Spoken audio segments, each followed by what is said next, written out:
So hey guys, welcome back to my channel. कैसे हैं आप लोग? आई होप अच्छे होंगे।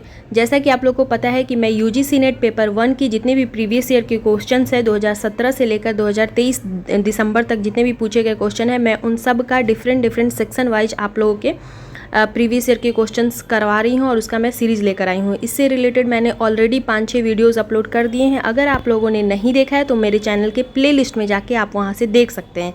आज उसी में मैं आप लोगों के लिए रिसर्च पेपर लेकर आई हूँ और इसके क्वेश्चंस मैं आप लोगों को करवाने वाली हूँ। तो वीडियो स्टार्ट करने से पहले मैं एक रिक्वेस्ट करूँगी, जिन बच्चों का अभी पीजी फर्स्ट सेमेस्टर का एग्ज़ाम हुआ है, प्लीज़ वो स्टार्ट हो चुका है कल से, तो वो अपना क्वेश्चन पेपर मुझे सेंड कर दें, क्योंकि आपके द्वारा भेजे गए क्वेश्चन ही मैं अपलोड करती हूँ और जिससे बहुत सारे लोगों को हेल्प मिलती है। क्योंकि बहुत सारे ऐसे बच्चे जो क्लासेस करते हैं उनको तो अच्छा है, लेकिन जो बच्चे नहीं कर पाते हैं किसी कारण से, मजबूरी से, क्योंकि बहुत दूर दूर यूनिवर्सिटीज़ हो जाती है तो वो नहीं जा पाते हैं, तो उनको थोड़ा सा एक आइडिया मिल जाता है कि किस टाइप के क्वेश्चंस पूछे जा रहे हैं। तो अगर आप भेज देंगे तो बहुत बहुत इसके लिए मैं आपकी आभारी रहूँगी। तो बिना देरी के अब शुरू करते हैं क्वेश्चन आपका। पहला क्वेश्चन है कि निम्नलिखित में से किस विषय में एक शोध अवधारणा के रूप में अवचेतन प्राथमिक लेप को पहली बार प्रयुक्त किया गया था? तो इसका आंसर है सामाजिक मनोविज्ञान, सोशल साइकोलॉजी के रूप में यूज़ किया गया था। माफ़ कीजिएगा। इसका आइए अब इसका एक्सप्लेनेशन पढ़ते हैं कि अवचेतन प्राथमिक लेप भड़काना तब होता है जब व्यक्ति चेतन अवधारणाओं की दहलीज के नीचे उत्तेजनाओं के संपर्क में आता है और यह प्रक्रिया चेतना के दायरे से बाहर होती है और स्मृति में अलग से होती है, जो सूचनाओं की प्रत्यक्ष पुनर्प्राप्ति पर निर्भर करता है। उदाहरण हेतु जब कोई व्यक्ति कैंसर शब्द के संपर्क में आता है और फिर सिगरेट पीने के विकल्प की पेशकश करता है, तो हम उम्मीद करते हैं कि इस बात की अधिक संभावना है कि वे पहले के जोखिम के परिणाम स्वरूप धूम्रपान न करने का विकल्प चुनेंगे। और यह शोध अवधारणा सर्वप्रथम सामाजिक मनोविज्ञान में पहली बार प्रयुक्त की गई थी। देखिए, आपको बहुत अच्छे से एक्सप्लेनेशन को भी अच्छे से पढ़ना है, क्योंकि एक्सप्लेनेशन क्या होता है, आपको एक समझ विकसित करता है। आप क्वेश्चन तो सिर्फ पढ़ लेंगे, उसका आंसर रट लेंगे, लेकिन ज़रूरी नहीं है कि सेम ही क्वेश्चन आपको आ जाए, तो इसलिए आपको कॉन्सेप्ट को समझने पर ध्यान देना है। दूसरा क्वेश्चन है कि शोध में निम्नलिखित में से किन का व्यावहारिक महत्व है? तो इसका आंसर है डी, बी, सी और डी। बी में है शोध विषय का, सी में है शोध अभिकल्प का और डी में शोध विधि का। देखिए, सामाजिक दाब नहीं होता है शोध के अंदर, आपके ऊपर कोई दबाव किसी प्रकार का नहीं होता है। सहशोधनकर्ताओं के साथ तुलना भी नहीं होता है। तो इसमें शोध विषय, शोध अभिकल्प और शोध विधि का महत्व है। आइए एक्सप्लेनेशन पढ़ते हैं कि अनुसंधान एक सीमित क्षेत्र में किसी समस्या का सर्वांगीण विश्लेषण है। अनुसंधान या शोध को अंग्रेजी में रिसर्च कहा जाता है और रिसर्च में री शब्दांश आवृत्ति और गहनता का घोतक है, जबकि सर्च शब्द खोज का समानार्थी है। इस प्रकार रिसर्च का अर्थ हुआ प्रदत्तों की आवृत्त्यात्मक और गहन खोज करना। शोध में शोध विषय, शोध अभिकल्प एवं शोध विधि का व्यावहारिक महत्व है। नेक्स्ट क्वेश्चन है कि वह शोध जिसमें ज्ञान की उभरती पद्धतियों और क्षेत्रों में सिद्धांतों की प्रयोज्यता के अन्वेषण पर जोर होता है, वो क्या कहलाता है?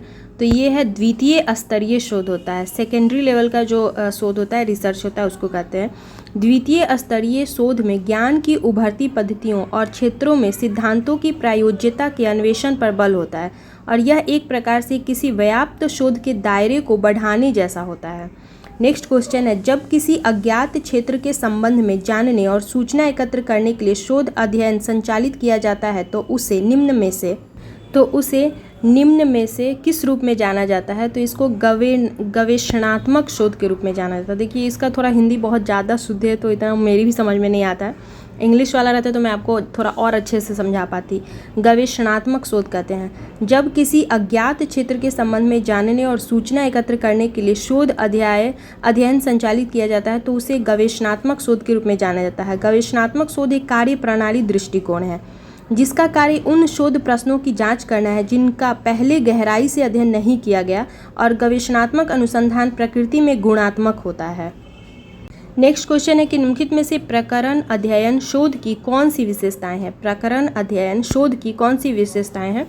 तो इसका आंसर है बी, सी और डी। बी है यह विशिष्ट परक है, यह वर्णात्मक है और डी में यह आगमनात्मक है।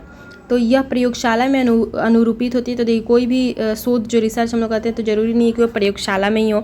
यह आगमनात्मक है, ये तो सही है, और यह विध्वंसक है, ये गलत है। तो प्रकरण अध्ययन शोध विशिष्टता परक, वर्णनात्मक एवं आगमनात्मक होता है। यही अध्ययन शोध की विशेषताएं हैं। केस स्टडी से तात्पर्य है कि किसी भी वस्तु स्थिति का भली भांति बारीकी से जांच पड़ताल करना व जानना। दूसरे शब्दों में मनुष्य का संपूर्ण ज्ञान उसकी जिज्ञासु प्रवृत्ति का परिणाम है, और केस स्टडी किसी ज्ञान अनुभव को पाने का साधन है। अगला क्वेश्चन है कि गवेषणात्मक शोध डाटा सूचकों के लिए की जाती है। देखिए गवेषणात्मक का इंग्लिश मैंने देख लिया है, इसका होता है एक्सप्लोरेटरी रिसर्च। तो एक्सप्लोर से ही नाम में आता है कि कुछ और खोजना, इसको बोलते हैं एक्सप्लोरेटरी रिसर्च, मतलब गवेषणात्मक शोध। गवेषणात्मक शोध का लक्ष्य कारणता को ढूंढने के लिए अंतिम डाटा एकत्र करना है। तो इसका आंसर हो जाएगा एक, पहला तो सही है लेकिन दूसरा गलत है। गवेषणात्मक शोध वह शोध है जिसमें किसी समस्या की जांच रख कर डाटा एकत्रित किया जाता है, और गवेषणात्मक शोध के माध्यम से केवल डाटा एकत्रित किए जाते हैं, न कि अंतिम डाटा एकत्रित किया जाता है। देखिए गवेषणात्मक शोध बोलते हैं जैसे कि एक्सप्लोरेटरी रिसर्च बोलते हैं, तो इसमें क्या है, जो चीज़ पहले से मेरे पास है या कुछ भी नया हम उसमें और कुछ खोज रहे हैं, एक्स्ट्रा और भी ज़्यादा इसको एक्सप्लोर कर रहे हैं, तो वो है। तो उसमें ज़रूरी नहीं है कि हम उसका अंतिम डाटा हो, उसमें और ज़्यादा हम खोज सकते हैं, मतलब उसमें एक तरह से खोजना ही है, ज़रूरी नहीं कि लास्ट रूप से खोजना होता है। तो ये इसका था एक्सप्लेनेशन। आइए नेक्स्ट क्वेश्चन देखते हैं। नेक्स्ट क्वेश्चन है जनगणना निम्नलिखित में से किसका एक उदाहरण हो सकता है? ऐतिहासिक अध्ययन, प्रकरण अध्ययन, अनुदैर्ध्य अध्ययन या प्रायोगिक अध्ययन। तो देखिए ऐतिहासिक अध्ययन तो नहीं हो सकता है जनगणना, प्रकरण केस भी नहीं है, ये अनुदैर्ध्य अध्ययन है, और प्रायोगिक अध्ययन भी नहीं है। तो अनुदैर्ध्य अध्ययन एक अध्ययन है जिसके तहत एक विस्तारित अवधि में किए गए शोध को रखा जाता है, और इसके अंतर्गत ऐसे डाटा एकत्र करने के लिए सर्वेक्षण का उपयोग किया जाता है जो या तो मात्रात्मक हो या गुणात्मक होता है। तो जनसंख्या हम लोग गिनती कैसे करते हैं, हम लोग देखते ही हैं ना कि इस ग्रुप के लोग कितने हैं, या फिर यहाँ पे कितने संख्या में लोग रह रहे हैं, प्रति वर्ग किलोमीटर कितने लोग, तो ये एक संख्या ही बताता है, यानी कि वो मात्रा या गुणात्मक हो गया। दूसरा है सहभागी प्रेक्षण में शोधकर्ता को निम्नलिखित में से किस रूप में कार्य करना चाहिए? सहभागी प्रेक्षण में शोधकर्ता को निम्नलिखित में से किस रूप में कार्य करना चाहिए? तो पेशागत आयोजक, पेशागत अजनबी, पेशागत लोकप्रियतावादी या सांस्कृतिक अभिकर्ता। तो इसका आंसर बी हो जाएगा, पेशागत अजनबी। इसका एक्सप्लेनेशन देखते हैं। सहभागी प्रेक्षण में शोधकर्ता को पेशागत अजनबी के रूप में कार्य करना चाहिए। सहभागी प्रेक्षण के माध्यम से अध्ययन के दौरान शोधकर्ता से यह आशा की जाती है कि वह अपना अध्ययन मूल्य निरपेक्ष होकर करे, और इसका तात्पर्य है कि वह अपने अध्ययन के दौरान अपने निजी सामाजिक परिवेश के मूल्यों को सामने न लाए। तो देखिए ये सब चीज़ जो रिसर्च है ना वो करके देखने वाला चीज़ होता है, या फिर आप उसके अपने ऊपर ही आजमा के देख सकते हैं। इसमें क्या बोला, सहभागी प्रेक्षण में शोधकर्ता को निम्नलिखित में से किस रूप में कार्य करना चाहिए? तो ऑब्वियस ही बात है कि हम एक पेशागत अजनबी के रूप में काम करें। जैसे कि अगर सपोज हमको किसी आदमी ने ही मर्डर किया है, लेकिन अगर वो मेरा रिलेटिव है, तो ऑब्वियस ही बात है कि हम उसको जानते हैं, तो हम कोशिश करेंगे कि हम किसी भी तरह उसको बचा लें। लेकिन यहाँ पे हमको अच्छा से अच्छा परिणाम और एकदम सही तरीके से काम करना है, बिना बायस्ड हुए हमको अगर कोई निर्णय लेना है, तो वहाँ पे हम एक अजनबी की तरह ही ट्रीट करेंगे, तभी हम उसमें बिना पक्षपात के सही निर्णय दे सकते हैं। तो यही यहाँ पे कहने की कोशिश कर रहा है। अगला क्वेश्चन है कि निम्नलिखित में से कौन से वैज्ञानिक शोध में शामिल नहीं है? वैज्ञानिक शोध में शामिल नहीं है अनुभववाद, त्रुटियों को दूर करना, व्यक्ति निष्ठता या अनैतिक व्यवहार, और गैर भविष्य सूचक अनुमितियाँ। तो इसमें से आपको बताना है कि कौन से वैज्ञानिक शोध में शामिल नहीं है। अनैतिक व्यवहार, त्रुटियों को दूर करना, अनुभववाद, व्यक्ति निष्ठता या गैर भविष्य सूचक अनुमितियाँ। तो इसका आंसर सी हो जाएगा। वैज्ञानिक शोध किसी नियंत्रित प्रेक्षण का क्रमबद्ध एवं वस्तुनिष्ठ अभिलेखन एवं विश्लेषण है, और इसमें व्यक्ति निष्ठता, अनैतिक व्यवहार, गैर भविष्य सूचक अनुमितियाँ नहीं शामिल होती हैं। इसमें अनुभववाद और त्रुटियों को दूर करना अवश्य शामिल होता है। तो याद रखिए कि वैज्ञानिक त्रुटियों में अनुभववाद और त्रुटियों को दूर करना शामिल होता है, बाकी गैर भविष्य सूचक अनुमितियाँ नहीं होती हैं। अगला क्वेश्चन है कि शोध प्रश्नों का उपयोग ऐसे अध्ययनों में अधिक किया जाता है जो परिणामों के सांख्यिकीय महत्व पर केंद्रित नहीं है। ये आपका स्टेटमेंट वाला क्वेश्चन है, आपको बताना है स्टेटमेंट 1 सही है या 2 सही है या दोनों सही है। दूसरा है हमारा कि शोध प्रश्न सामान्यतः अन्वेषणात्मक अध्ययनों में अधिक महत्वपूर्ण होता है। तो इसका 1 और 2 दोनों सही है। शोध प्रश्नों का उपयोग ऐसे अध्ययनों में अधिक किया जाता है जो परिणामों के सांख्यिकीय महत्व पर केंद्रित नहीं है। तो इसका दोनों आंसर सही है। आइए एक्सप्लेनेशन देखते हैं कि शोध प्रश्नों का उपयोग ऐसे अध्ययनों में अधिक किया जाता है जो परिणामों के सांख्यिकीय मत पर केंद्रित नहीं है। कथन सत्य है। ज्ञातव्य कि शोध प्रश्न एक ऐसा प्रश्न है जिसका उत्तर देने के लिए देने हेतु एक शोध परियोजना निर्धारित की जाती है और शोध प्रश्न सामान्यतः अन्वेषणात्मक अध्ययनों में अधिक महत्वपूर्ण होते हैं।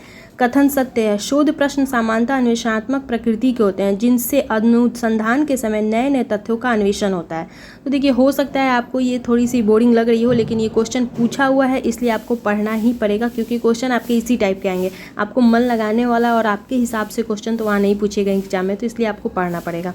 नेक्स्ट क्वेश्चन है कि शोध का वह प्रकार जिसमें शोधकर्ता किसी परिघटना की जानकारी प्राप्त करता है अथवा इसमें नई अंतर्दृष्टि प्राप्त करना चाहता है क्या कहलाता है? तो निदानात्मक शोध अध्ययन, अन्वेषी शोध अध्ययन, वर्णनात्मक शोध अध्ययन या प्रकल्पना परीक्षण अध्ययन। तो इसका आंसर अन्वेषी शोध अध्ययन हो जाएगा।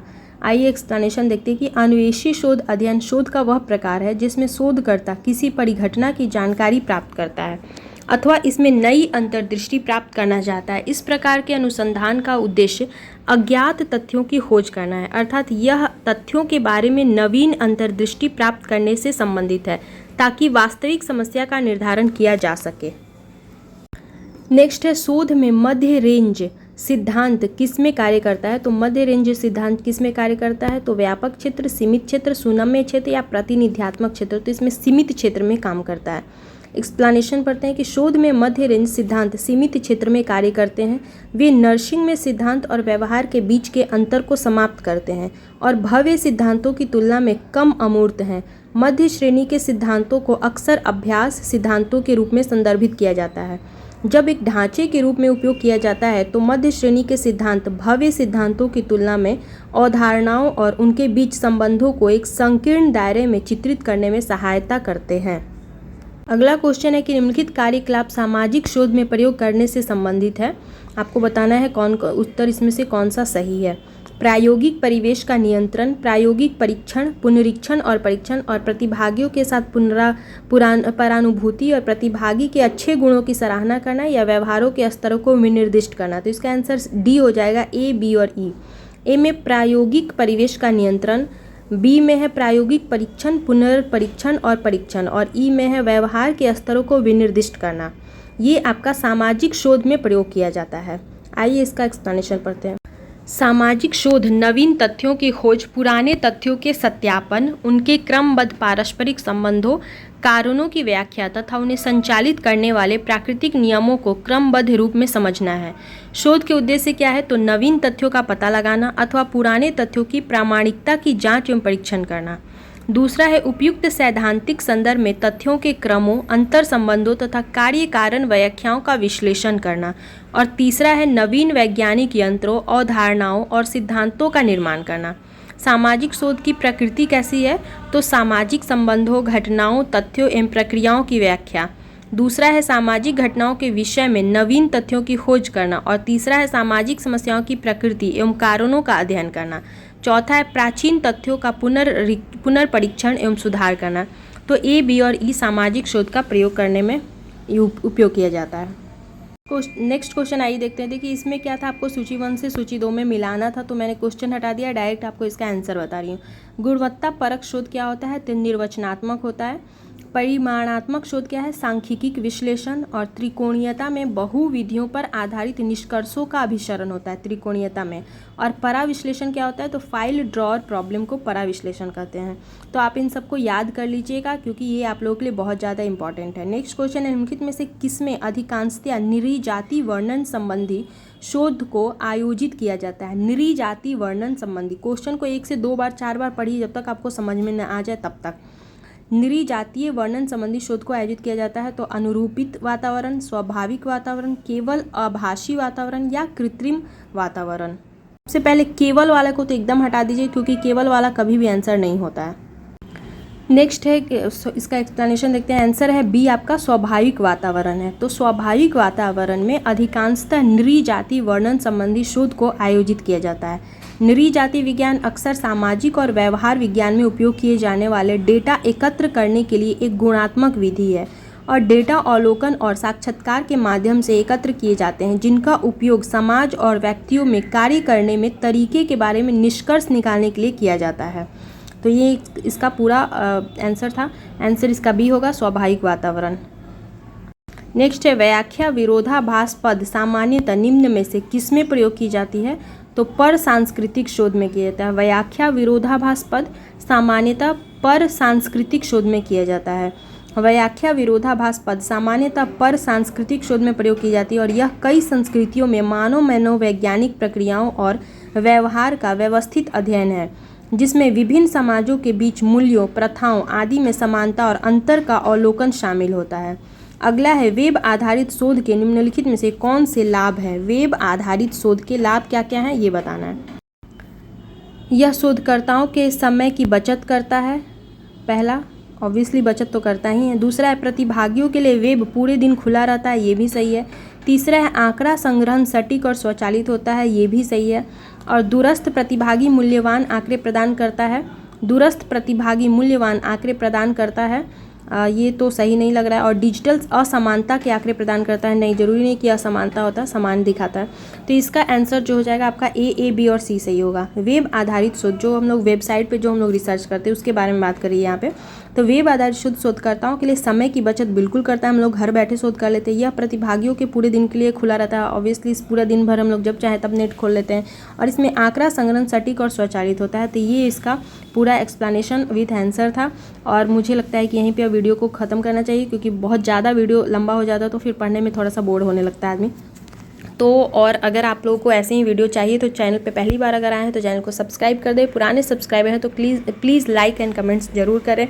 और आप लोग भी बता सकते हैं कि क्या मैं टॉपिक वाइज जो है एक सब्जेक्ट जैसे रिसर्च का जितना भी क्वेश्चन है 500-600 के अप्रॉक्स जो भी क्वेश्चन है, क्या मैं एक ही वीडियो बना दूँ 3-4 घंटे का, या फिर मैं छोटा छोटा वीडियो डालूँ, ये सब आप बता दो।